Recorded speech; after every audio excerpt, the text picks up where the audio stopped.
The most important meal of the day, second breakfast. Hi, everybody. Welcome back to another Second Breakfast podcast.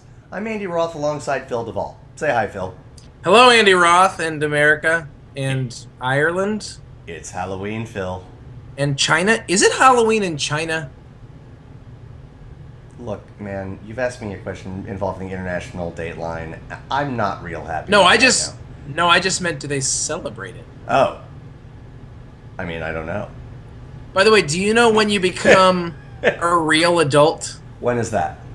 Is when you're more excited about the Sunday after Halloween when you get an extra hour of sleep than you are about anything that has to do with Halloween. Oh my God. Did I just see my first poster and post, actually, it was something physical and on Facebook, about that today, and I almost cried. I almost cried. I was like... People are like, oh, Halloween's God. coming, and you're like, okay. And people are like, you get to sleep in an extra hour, and you're like, yes! Hail the conquering hero. Yes. It is accomplished! Totally. Yes. Yes. Absolutely. So, yeah.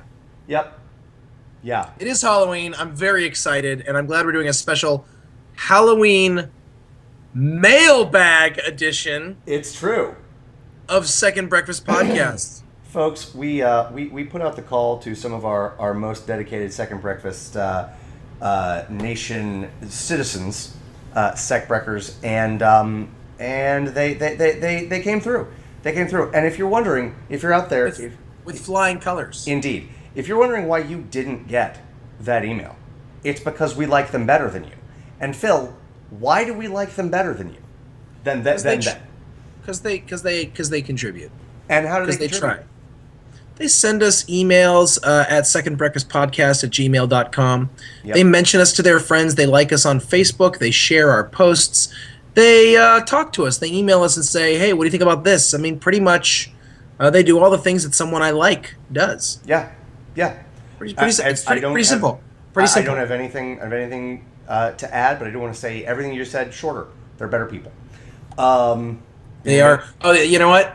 All that adds up to better people. Better people.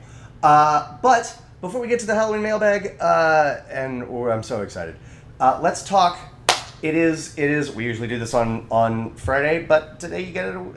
This week you get it a day early, so you can actually plan your Friday evening, because I know it's going to include a movie. Let's be honest. The weather's turning, and it's too late to see time. foliage.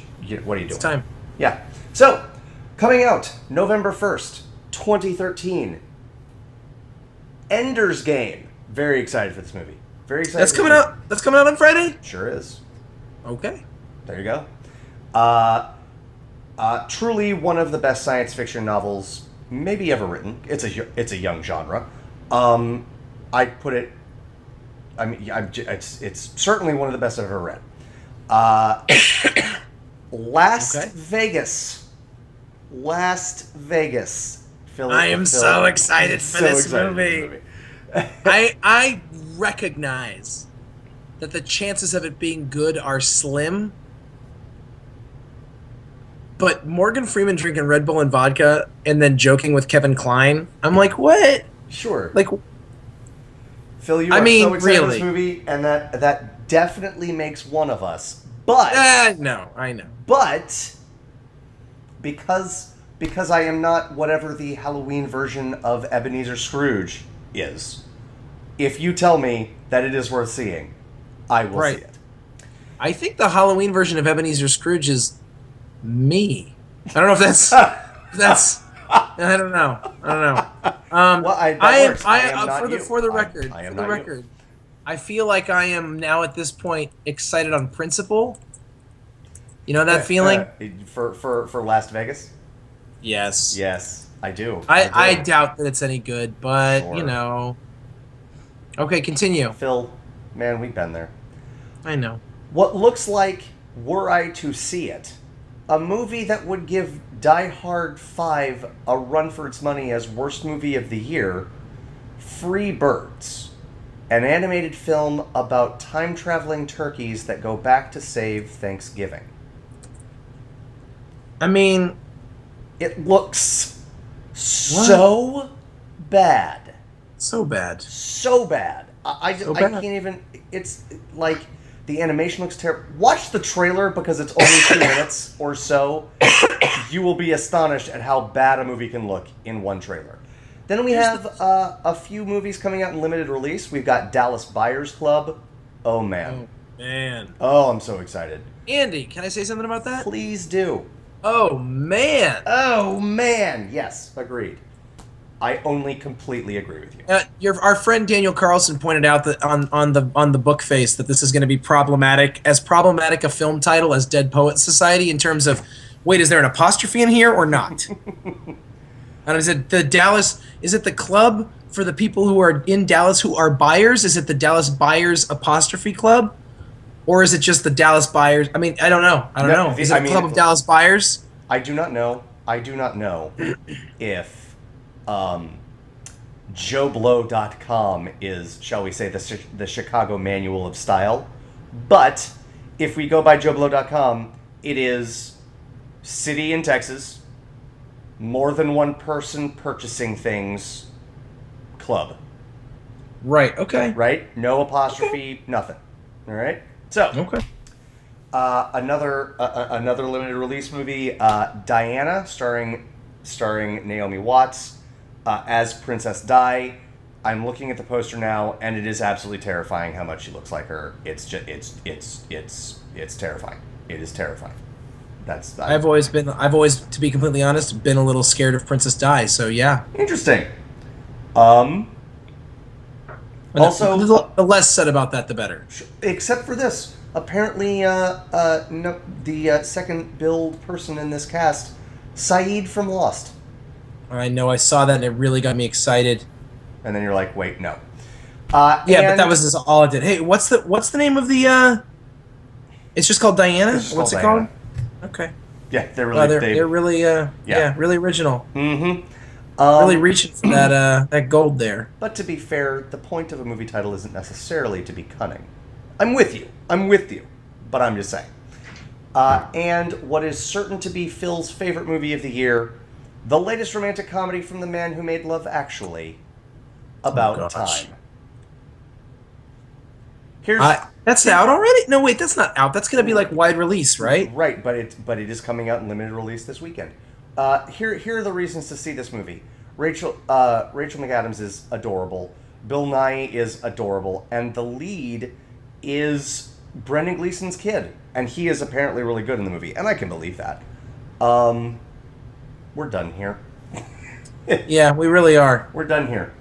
And that'll do it for everything that is in the mailbag, because we got a bunch of mailbag questions. So shall we dive in? Shall we go? Let's get into why we're really here. It's true. All right, folks. Are you ready to be scared? Are you ready? So, okay, wait, hold on. I gotta say something. I am listening as keen-eared and eyed experiencers of Segment of this podcast will know that I have begun to delve into audiobooks because I just can't. I don't have time to read, but I am in the car a lot, so I listen to audiobooks. I'm listening to Dune. All right, never read Dune. It's a science fiction classic. Guys, this book is terrible. It is terrible. I am so disappointed in it. Stuff is starting to happen. There are laser beams and giant worms and aliens and stuff, and that's fun. But mostly it's terrible. And I'm going to see it through to the end. I will. But I bring it up because the audiobook, separately from the book being terrible, the audiobook is terrible. It's like everybody died, and they had to recast the entire thing. The bad guy, first off, the bad guy literally talks like this. He's like, "Hello, how are you? I am evil. I cannot wait." And it's like, really? Because in an audiobook you can't tell if someone's twirling a mustache? Okay. Really? Okay. And then like, so it's like 18, 20 discs, something like that. I'm like 7 discs in, and around disc 4 or 5, his voice became, "Oh, hello, I'm an evil duke. I'm an evil baron." It's like, wait, that's clearly not the same guy. It screwed me up for an entire disc, trying to figure out who this new character was that was meeting with all the same people that the old baron was. And I said, wait, it's the same. It's very disconcerting. I don't know what to do. It's very weird. Dune, Not all it was cracked up to be, but I will give it a shot, and I will give it an honest shot because I know there are people right now who are angry at me because I hate Dune. But right now, Phil, I hate Dune. That's Andy, it. Yeah. Andy, if there's not someone out there who's angry with you, you're not doing your job, buddy. That's right. We are envelope pushers. That's it. That's who we are. That's right. By nature. So, first Halloween mailbag question, the first. Who's this question from, Andy Roth? Bobby Gottfried. Hello, Bobby. Bobby Gottfried. I recently watched a lovely little film called The Nightmare Before Christmas. Bobby, you're doing it right. For the first time in many years, you're doing it right again after not doing it right for many years. As I was watching it, I found myself struggling to answer a question that I now put to you. Is it a Halloween movie or a Christmas movie? I'll go first. Please do. It's a Halloween movie. Say why. Nah, that's it. Come on, figure it out. It's Really? dark and scary, and the main character lives in Halloween land. And the version of Christmas that they show is really creepy and freaky. And in the end, the point is for Halloween to stay in Halloween. It's a Halloween movie. I understand that Christmas is in the title, and I understand that Santa Claus is a character, and that Christmas time is a thing that happens. This is a Halloween movie. I appreciate the fact that this is a question that can be asked, and it shows the diversity inherent in the storytelling, and it creates a situation where Disneyland can market Nightmare Before Christmas for 3 straight months. Nevertheless, I call it a Halloween movie, Andy. Phil, I love you like a brother. It's a Christmas movie. Oh, God. It's a Christmas movie. What's the point? The point is not to discover the meaning. The point is not that Jack learns that Halloween is Halloween. It's yet another, in some sense, discovery of the meaning of Christmas. Yes. Fine, it's a Christmas movie. Okay. Phil, I'm sorry. I'm sorry. I mean, I guess you're right. I mean, the reality is, watch it on Halloween and then on Christmas. I haven't seen it in a really long time. It's been I've a few become years, so yeah. disenchanted with Tim Burton lately that it's hard for me to even watch things of his that I love. But Wow. Okay. I'm ready to watch it again. I'm ready. I could see it again. Sure. I also think, and I loved that movie when it came out. I had a Nightmare Before Christmas T-shirt. It was glow in the dark. Awesome. But I got to tell you, the weird cult that has arisen around it. I'm a little over it. I'm a little over it. Okay. And I'm here to tell you that from Halloween time till Christmas time, they redecorate the Haunted Mansion at Disneyland, the Haunted Mansion ride at Disneyland, so that it's Nightmare Before Christmas themed. And and I use this word carefully, awful. No, I don't use that word carefully. I use another word, terrible. Dreadful. Okay, the Haunted Mansion ride at Disneyland is a story being told as you go on the ride. Okay. My wife says it isn't. No, I'm shaking my head at you because I don't think you need to be. I like it. Well, we're filming. If you want your voice, Hi. then okay. She likes it.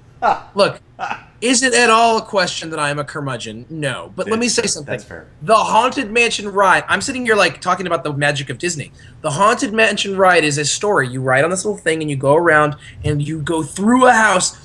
You simultaneously go through a house, through the different levels of a house, and are told a story. Sure. The Haunted Mansion ride dressed up as Nightmare Before Christmas is a bunch of different things from the Nightmare Before Christmas thrown into the Haunted Mansion. Sure. There's no narrative. It's literally, I just came around a corner and there's the Oogie Boogie Man. Oh, look, there's the dog. Look, he's a ghost dog. There's Jack Skellington doing stuff. Oh, there's the other people. Yay. That's the whole thing. It's designed to pander, and it bothers me so much. They've also integrated Jack Sparrow into the Pirates of the Caribbean ride, and I have to tell you, they've done it in a way that works. Interesting. Okay. Because they've really just stuck him in to little moments, and he's his character. And they pull it off. But the Haunted Mansion thing, I'm not a fan of. Not the Okay. way they've done it. And so, anyways, my point is, I'm mad about that, and I'm mad about Tim Burton's career trajectory. So whatever you want it to be, Andy, that's what it is. Such a I'm bad mad about attitude. those things, and I am equally mad, or they are somehow related. It's gonna be that kind of night. I understand. I understand. Okay. I Shall just took we? a bunch of coughs. I just took a bunch of cough syrup, so who knows how this is gonna go? Oh man. Oh, that's crazy. Shall we move on? Please. Next question. Yes. Uh, Yes. A mini gauntlet from Andrew Thurmond. He says, no time for multiple choice options. Honestly, Andrew, it's kind of not a gauntlet if you don't give us multiple choices, but It's just actually just a bunch of questions that just a bunch Andrew of wrote. questions. That's not a saying, it's just you. That's not like a saying, it's just you like saying a bunch of stuff. Okay. Right. My father-in-law and I went hiking one time. Yeah? Up in the mountains in the high Sierras in Northern California, and then we like got back down to the trail, from the trail onto the street, and we'd hiked for like 10 miles, and we got back on the street, and then we were waiting for our wives to come pick us up, and then they were like, oh, we're blah blah blah blah blah, you'll have to come meet us. We had to walk on the street another 2 miles to get to them, and he goes, I guess the hike continues, and I said, no, now we're not hiking anymore, we're just two guys without a car. Like,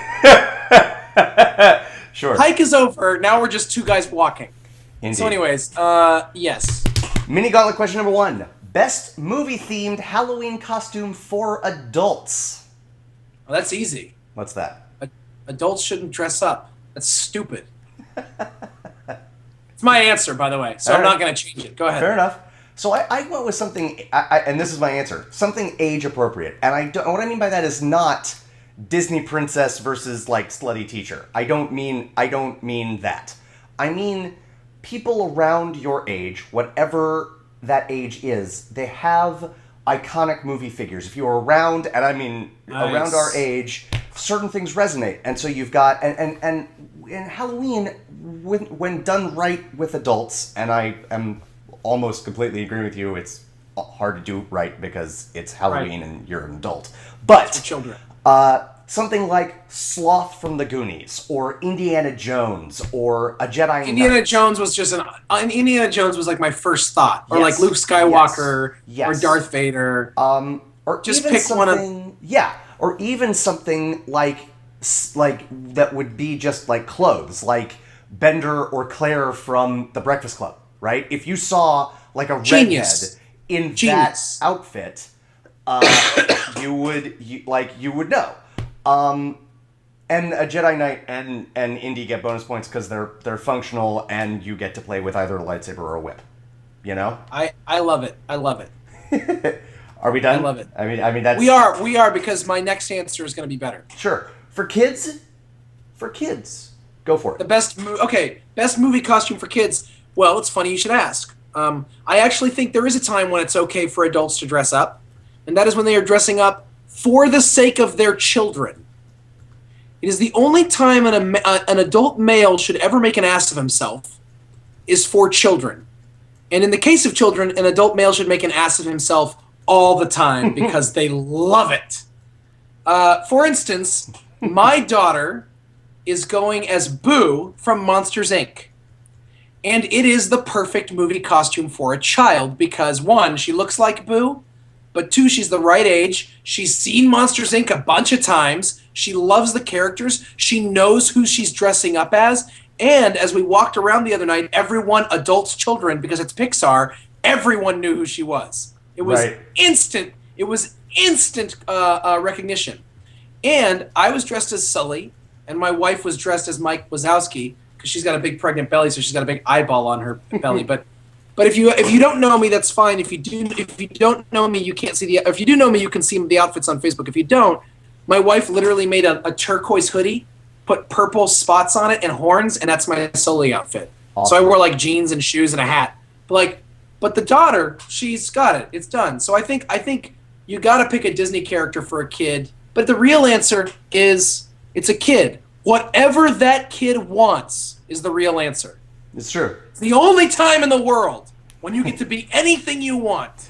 That is a better answer than mine. I went with something size appropriate, so like Yoda or a Gremlin or Love it. and the one Exception to that was my other answer, which is anything Disney, obviously. And then I said, and I swear I wrote this down, bonus points to Phil and family for hitting all of these with Pixar, because Pixar is every age appropriate, and Boo is an actual kid in a Pixar movie. Yep, it's and my daughter, if you've seen her, looks like Boo. It's ridiculous. It's like every single mark. But I'll tell you, have you seen that commercial where the whole family is dressed up like Star Wars characters? The dad's dressed as Jabba the Hutt, and he's got the little kid is Leia. She's strapped to his belly. That's totally an acceptable thing. Indeed. Krista goes, my wife says, I wonder at what age, like at what point, like when she's 5 or 6, like what are we all going to dress up as? And I was like, nothing, hopefully. Like, I'll be done. Like, I'm really excited for when this part of my life is over, but for now, it's fun. That's right. So, all right, next question. Next question. Candy for trick-or-treaters. We actually just discussed this, or a couple weeks ago. I mean, first of all, real name brands. Let's just get that out of the park, okay? Have you seen the commercial where the kid is dressed up as an old lady? There's 2 kids, one on top of the other, and they're like pouring Snickers into people's, like, eat Snickers! They're like pouring Snickers bars. Okay. I honestly, all commercial aside, the Snickers fun size is the ultimate Halloween candy, period. I love peanut butter cups. If you get peanut butter cups, you're a great person. Skittles are great. Milk Duds are fantastic. Basically, all my favorite candies are what I want in my Halloween thing. But Snickers is the ultimate. That's all. Andy? Sure. I said chocolate in small wrappers. We spoke about this recently. Also, Swedish Fish are surprisingly good for what they are. I mean, Swedish Fish are. I mean, you know what? If there was sabermetrics for candy, there'd be a Bill James out there talking about how much better Swedish Fish are than people realize, and that current stats have shown. Yes. It's amazing. It's amazing. All right. So Swedish Fish chocolate. You got my number. Sure. That's a happy place to be. Going off of that, next question: candy for movies. Oh, come on. I mean, I know your answer. Yeah, Milk Duds. Yeah. I'm a Twizzlers man, but I've been known to dabble in any number of other options. Well, I dabble in nothing now because it's all carby. But sure. But Sour Patch Kids, I do Milk Duds all because of you. I was, I'm a good influence on people. It's true. Bunch of Crunch. Here's the one thing I won't do: Whoppers. Get that malt out of here. Why is a malt? That's not a thing. I'm with you, Andy. Right? I would. You know what's funny is I wouldn't have even thought.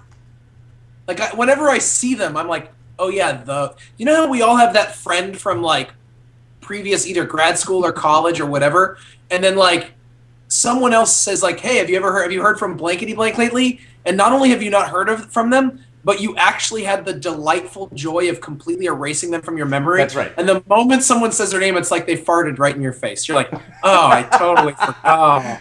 Yes. Where did that come? What Indeed. is that? Indeed. That's how Whoppers are. Every time I see them, I'm like, oh, really? Oh, okay. Yeah.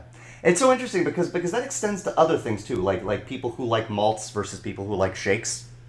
And I'll take a malt. Will you? I don't know. When have I ever had one? There we go. Oh, there no. We go. Wait. The chocolate malt, the chocolate malt at Carl's Cream in Fredericksburg, Virginia is one of the most delicious things I've ever had in my entire life. See, I want to believe you, but I can't because malt is an affront to God. I don't like malt balls. I don't like malty things. Okay. I'm just telling you. Here's the deal. I don't want to live in that world where something malt tastes good because then I would have to continually get malt things to see if I could find another good malt thing. Well, next time you're in Fredericksburg, Virginia, go to Carl's Cream. You'll get a chocolate malt, and then you'll go, the one good malt thing. That's really is. Probably a healthier way of doing it. Yeah. Yeah, it's fair. Yeah, otherwise don't try. I'm very excited for this next question. Halloween costume that someone wore in a movie. I'm assuming it's Katie Heron. For those who don't know, Katie Heron is Lindsay Lohan's character in Mean Girls. She dressed up as a terrifying, monster ghost bride something, and it was hilarious because all the other girls they're high school students that are dressing up in things that are tight. That is not my answer. No, there's only one answer. What is that? It's Danny LaRusso in Karate Kid as the shower. Yes! That is my answer, too! It's Of gotta course be the it's your Karate Kid. answer! It's the answer! Folks, we did not plan this. This tells you this is the answer.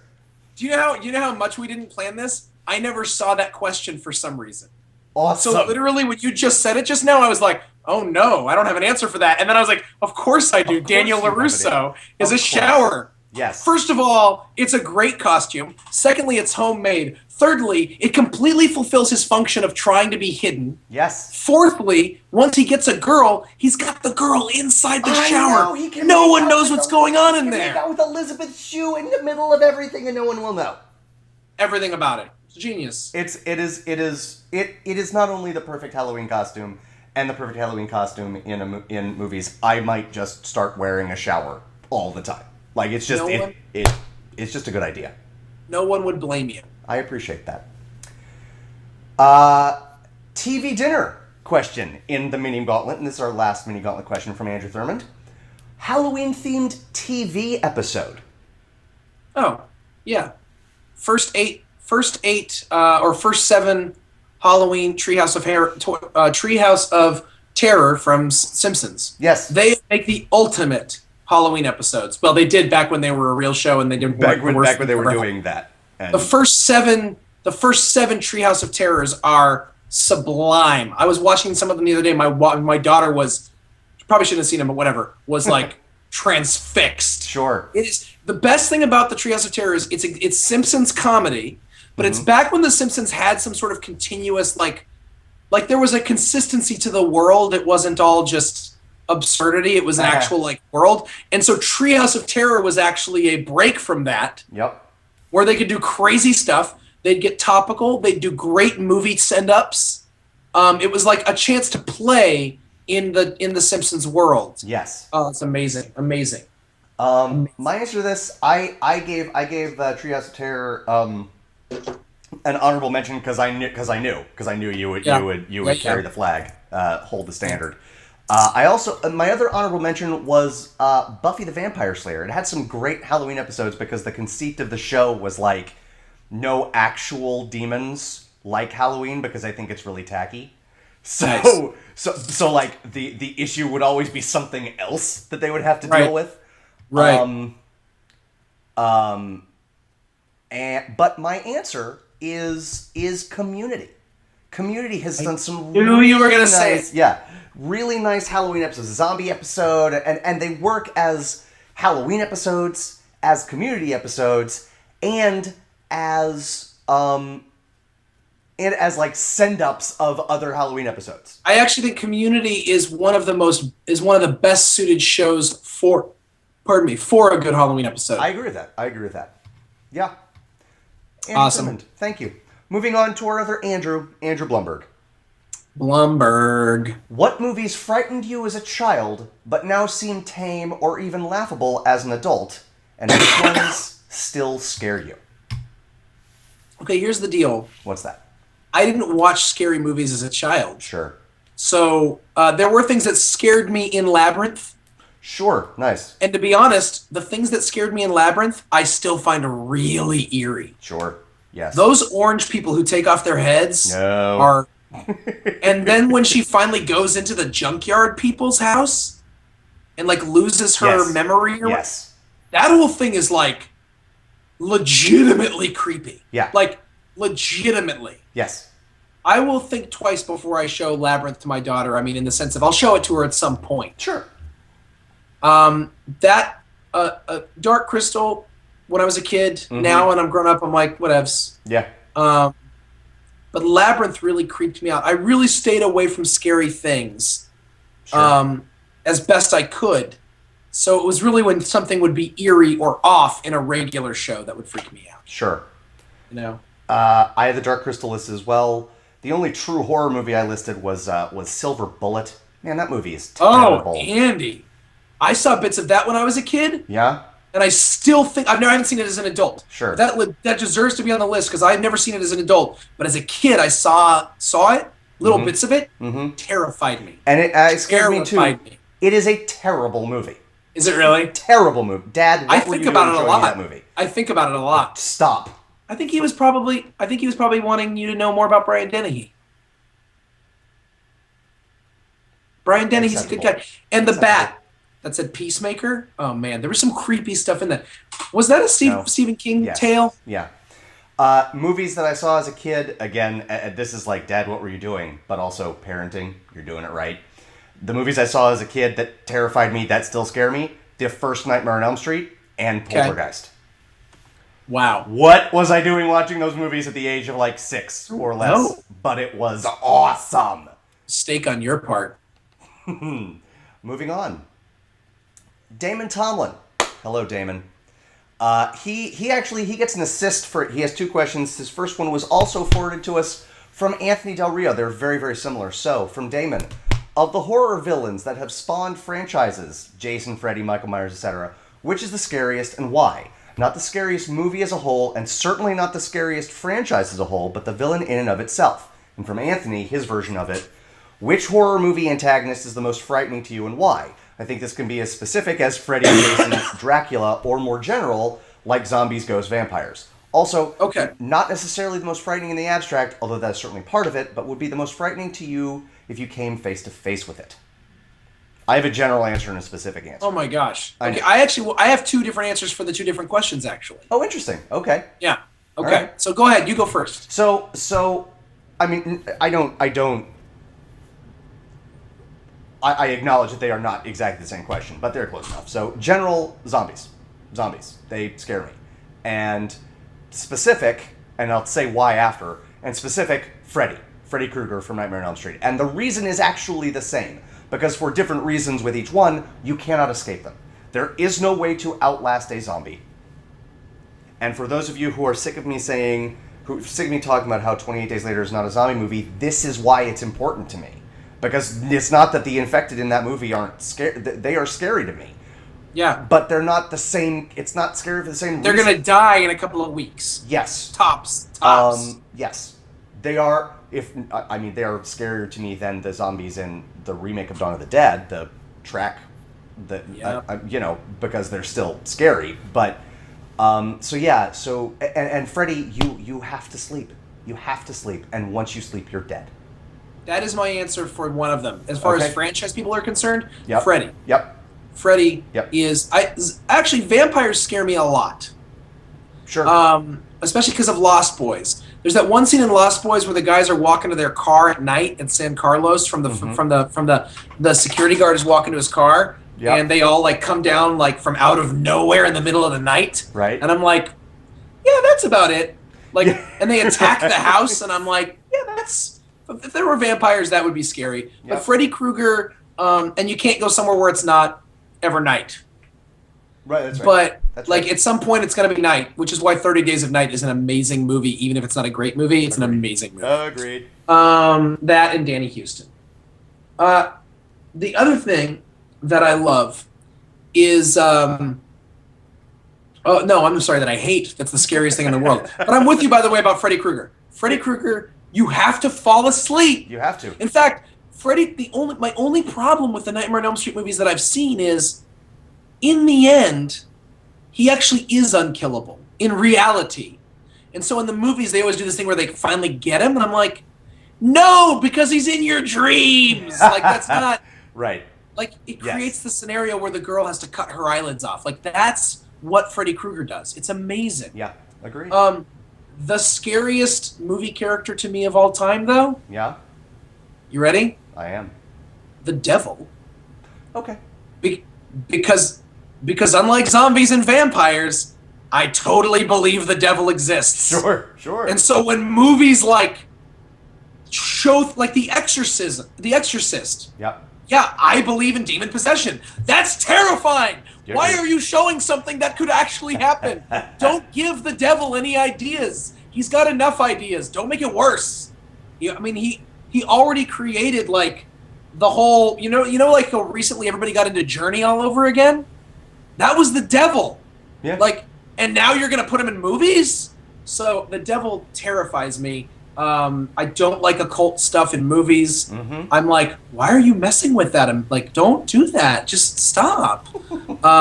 Like when Recordar, like the zombie aspect was really scary. And then when she got to like the place she got to, and there was this implication that there were religious aspect to it, I was like, I can't take this. I can't. Right? I can't. Yeah. Can't take this. Totally. So that's the scariest thing for me, for sure. For sure. Right. Nice. Okay, that's my answer. Yeah. Second question from Damon. You're picking out a movie for an evening with your significant other, and in keeping with the season, you want to choose something scary. But it is a date, so you must find a movie that is sufficiently frightening without being A, so terrifying that it makes the two of you wet yourselves at the slightest noise for the rest of the evening, or B, so bloody that you can't look at your date without thinking to yourself, this person is full of entrails. Gross. What is your date movie? You want to go first? Or you want me to go first? I'll go first. What So you got? the first movie that I thought of and then I discounted, I thought about Misery. But the implications of watching that with a significant other are not necessarily the best, because that's basically like, I love you so much I will imprison you until you die. Yeah. And that's break not- your ankles if you try to leave. Right. I love you. I'm gonna hobble you if you leave me. Did you read the book? I did. Yeah. Yeah. Because she cuts his feet off in the book. It's true. It's slightly different. It's true. But the movie handles it so well. Oh yes. And largely, it handles it well. Full stop. Period. Rob Reiner does a great job. Yep. But Kathy Bates' performance in that scene is it's perfect. It's perfect. So I thought about The Host, which is a Korean monster movie that's really well made. It's legitimately scary. It's legitimately funny, and it's really interesting. Like it's oh, okay, that's what's happening. Oh, weird, but it isn't super gory. And my next movie that I want to mention is not strictly a horror movie, but I'm going to say Pan's Labyrinth, because that is a creepy movie. Yep. It's genuinely creepy, it's genuinely beautiful, and it just nails you with, like, melancholy at the end, but somehow it's, like, just the right amount that you can, like, comfort each other afterwards. Yeah. It doesn't make you want to die when it's over. Right. And forced to pick an English language movie to fend off your cries of me being pretentious, I'm going with Drag Me to Hell. I think that's a great choice. I did not choose a horror movie. Oh, excellent. I chose a film, and Andy, you're gonna love this. I feel like I got a good answer here. Can't wait. You're with your girlfriend. You want to make sure it's scary, but you don't want it to be gory. Are you ready for it? Yes. The American classic Wait Until Dark with Audrey Hepburn and Alan Arkin. I want to make you my significant other. That's how much you love me Thank right you. now. Have you seen this movie? Yes. It is legitimately terrifying. Yes. With zero violence. Yep. And a woman will watch it because Audrey Hepburn's That's right. in it. Who doesn't like Audrey Hepburn? That's right. And You're Alan right. Arkin is it's one of those things where if you've only seen him as a grown-up and you're like, he's kind of oafish or funny or whatever, you see him in this movie and you're like, oh, he's legitimately terrifying. Legitimately terrifying. Well done. It's such a classic. It's such a great suspense, and it's the kind of movie that it hits all the right notes. It hits all the right notes in terms of you will be able to hold on. She'll clutch onto you. Totally. Not gory, not gross. Yeah. When it's all over, you're gonna cuddle. That's right. That's the plan. That's my plan for you people. Wait Wait until fair, dark. whether you like this or not, all of the lights on. Literally every light and you'll be like lighting candles, not to set the mood, but to like get into the corners of where it's just still calling the neighbors and being like, turn your lights on too, please. That's right. Awesome. I love that. Well done, Phil. Great answer. Thank you. From Josh Mitchell. I want to get this Hello, right. Josh. This is how he addressed it. Dear, talk about getting in the spirit of the season. Dear Spook and Drakfist Bloodcast. Wow. See what I did there? Wow. Josh, we do. We do see what you did there. I don't. I see Oh, what you it's did like there. second Oh, breakfast. there Okay. you go. Lots of movies get remade. Horror movies are no exception. Josh. Heard. We know. Ugh. Sometimes they get remade because they're in some weird language that Americans don't speak because America, Rec to Quarantine, Ringu to The Ring. Sometimes they get remade because of a change in the zeitgeist surrounding the central monster. Dawn of the Dead with slow zombies, Dawn of the Dead with fast zombies. Boo. Sometimes they get remade because Gus Van Sant lost a bet, like Psycho, or just because it is technically possible to make a movie a second time, I guess. Carrie and Halloween. Well played. Yep. The failure to success ratio here is pretty bad. But there are definitely some winners, and there have been some advances in special effects and directing techniques and yada yada yada that could make movies that aren't as scary to modern audiences into scary movies again. What classic or not so classic scary movies could benefit from a competent remake? Wow. I love this question. My answer is, well, I mean, Frankenstein. Nice. I really think, and I mean, I would go so far as to say Dracula as well. Yep. Although I mean, as much as it was a very uneven movie, Coppola's Bram Stoker's Dracula is towering and has to be dealt with. Yes. But Yep. But I think the answer is Frankenstein. We haven't had a really good Frankenstein. I thought a lot about Frankenstein. I thought a lot about Bride of Frankenstein because of all like the sexual politics that's like underneath that movie. It's fascinating. I went actually with one of the other classic Universal horror icons. I'd love to see a competent remake of The Wolfman because the one starring Benicio del Toro was not it. No CGI, zero CGI. An updated story. You could still keep. I mean, there are still like roving bands of. I mean, gypsies, I guess, or something similar, like to put the curse on or whatever. But so you can update the story to modern times if you want. You can leave it when like Lon Chaney Jr. was the Wolfman. Like you could do it. Also, the movie Monsters from a few years ago made me itch for like a new giant monster movie, and I think you know this. They're remaking Godzilla with the director of that movie. Gareth Edwards is making that movie. But that's not actually... I'm looking forward to that movie. That's not precisely what I'm talking about. I'm talking about, like, so during the 50s, there were a ton of... Because it was all, like the Red Scare and the Cold War, there were a bunch of, like, atomic energy has made something that is small big. And, of course, the most famous is Godzilla. A lizard is gigantic. But you also had things like Them, which is about gigantic ants. And that would be done right, done today. That would be absolutely terrifying. Yeah. The original stars the guy who would later become Red in, become not Red because Red was Morgan Freeman, but the librarian in Shawshank Redemption. Yeah. Bones. Yeah. Whatever his name was. Brooks. Thank you. It would be right. So yeah, that's due for an update. Or like I'm like with you freaks, on, but not tongue-in-cheek. I'm with you on Wolfman, too. That last one was so terrible. It was one of the worst things I've seen in a really long time. Agreed. But I would go so far as to say, at least in my experience, the werewolf as a, like... The werewolf is not a genre that has been dealt with properly yet. Interesting. Okay. I mean... I think An American Werewolf with London did a great job. Mm-hmm. It's one movie.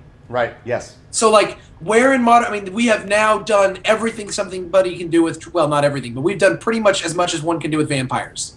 Sure. And they're still coming up with new ways to do vampires. For some reason, the werewolf is just not interesting to people. Yeah, that's fair. And so I'd like to see someone who thought it was legitimately interesting show us why it's interesting. It's almost like, okay, show me why. Show me why I should care about this. That's fair. There's another one that's coming up for you in some future horror school, The Howling. I assumed that was going to be on the list. But frankly, we're kind of done after that. I mean, you've got niche things like ginger snaps and stuff, but it's not. I agree with you. It has not been dealt with. I would never put it in those terms. I like that. I like what you said there. Last question. Yes, from a good friend of mine and good friend of the podcast, John Strohmeyer, who's getting married this weekend. Happy Halloween, my friend. Congratulations, John Strohmeyer. Yes. Happy Halloween, meaning, of course, happy 0th anniversary or wedding. Sure. Gents, he's a very polite man.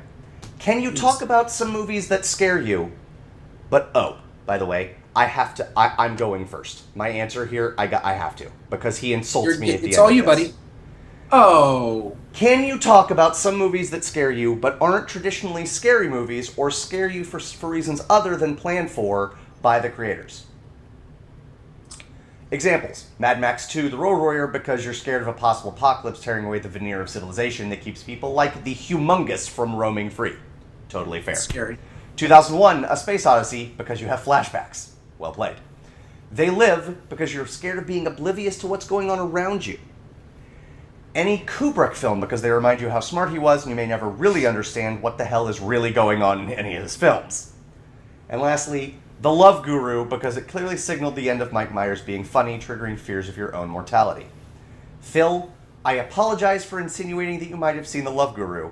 Andy, given your voracious appetite for film, you probably saw The Love Guru, a crime that carries its own punishment. Best, John. Hilarious. I have not seen The Love Guru, John. It is not out of the question that you would have. Yes, it is. Yes, No, it's not. is. You have Sharknado waiting for you in your mailbox right now. Yeah, you know what Sharknado doesn't have in it? Mike Myers as a member of the cast.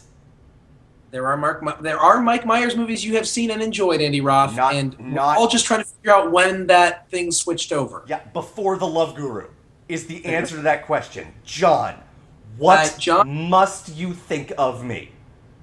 John, wait, hold on. John, how dare you? I am shocked that you would think Andy had seen that movie. Shocked. I can't decide which of the two of you I hate more. Hate John more, because you have to see me more often. Yeah, but that might make it more fun for me to hate you. That's true. I didn't know you could hate me any more than you do. Okay, go ahead. What's your answer? That's true. I have kind of maxed that out. So here's what I didn't have. I didn't have a lot of movies that, I mean, all joking aside, I didn't come up with anything for like the Love Guru category, or even most of these. I have movies that aren't traditionally scary movies, but scary for reasons other than what they were intended to be, that I had some trouble with. So, first one that came to mind, A History of Violence. That movie is terrifying, because it's terrifying on a number of levels. It's terrifying because Viggo Mortensen is like, oh my god, I have to fight to defend. I thought I had left this behind me. It's terrifying for the rest of his family, because like, I thought I knew my husband, I thought I knew my dad, what's going on? And David Cronenberg, the director, was asked, what scares you? And his response was, going to pick up my kids from school and they're not there. And, right. And I can't, that scares me, and I'm not a parent. So I can't imagine what that does to you. And that feeling pervades that movie. The movie Old Boy, because the implications of that movie are devastating and staggering, and it is about... Functionally, it is about how an entire life can turn on the smallest whims of fate. And I frankly find that terrifying. Failsafe, which is Dr. Strangelove, except not played for laughs. It ends the exact same way. I guess not precisely the same way, but basically. And it is one of the most tense movies I've ever seen in my life. Henry Fonda as the president, Larry Hagman as his like attaché, and it is just so good. Martha, Marcy, May Marlene, because cults absolutely terrify me. Oh my gosh. And The Game, because reality became totally untethered in that movie, and that's scary to me. And for a crappy version of that, watch Sandra Bullock in The Net. So those are my answers. Those are the ones that came to mind. Okay. So just in terms of a scene, I haven't seen Star Trek II: Wrath of Khan in a really long time, like since I was a child. Okay. But I remember there was these weird little bugs that they stuck in someone's ears, and those things... If you want to know why I haven't seen Wrath of Khan since I was a child, because I don't ever want to see that happen to me again, or to a person. I don't ever want that part of my life. Sure. I still remember it, and I was a child. Yeah. Yes. A very small child. Yes. So no. Terrifying. And then I get scared of like you said, what movie did you say that totally? I mean, Martha, Marcy, May Marlene. Yep. is just super scary. Yeah. But the movie that I was thinking of that scared me, frankly, you mentioned Failsafe. It's like Dr. Strangelove not played for laughs. Dr. Strangelove scares me. Dr. Strangelove does its job. It Yeah. scares me. Yeah. Movies that, even if they're not done well, movies with totalitarian governments, where Okay. like totalitarian futures, terrify me. It's like 1984 stuff. Yes. Okay. Yes. 1984 was a book that just rocked me when I was a kid. The idea that I could be monitored on that level and you couldn't. The idea of like, oh, someone heard you said this and you become this and then now you're in jail or killed. Like I don't even know what to do with that information. Yeah. But honestly, the most scary movie I've seen in the last 10 years was No Country for Old Men. Nice. I'm scared of death. I work on not being scared of death. I encounter death in my job, and that actually, when I encounter death, I'm not as scared of it, but we spend so much of our time and our lives distancing ourselves from it, cushioning and sort of insulating ourselves from death. That movie is just like the inevitability of death in that movie. Duh. I saw it about a year after my dad died, and it just shook me to the core. So that would be my answer. That's the scariest thing I've seen in a long, long time. Well said. Well said. Anyways, that's my answer. And those are our answers. That's it. We're done. That's our Halloween mailbag. Happy Halloween, America. Yeah, guys, eat a lot of candy because Phil and I can't.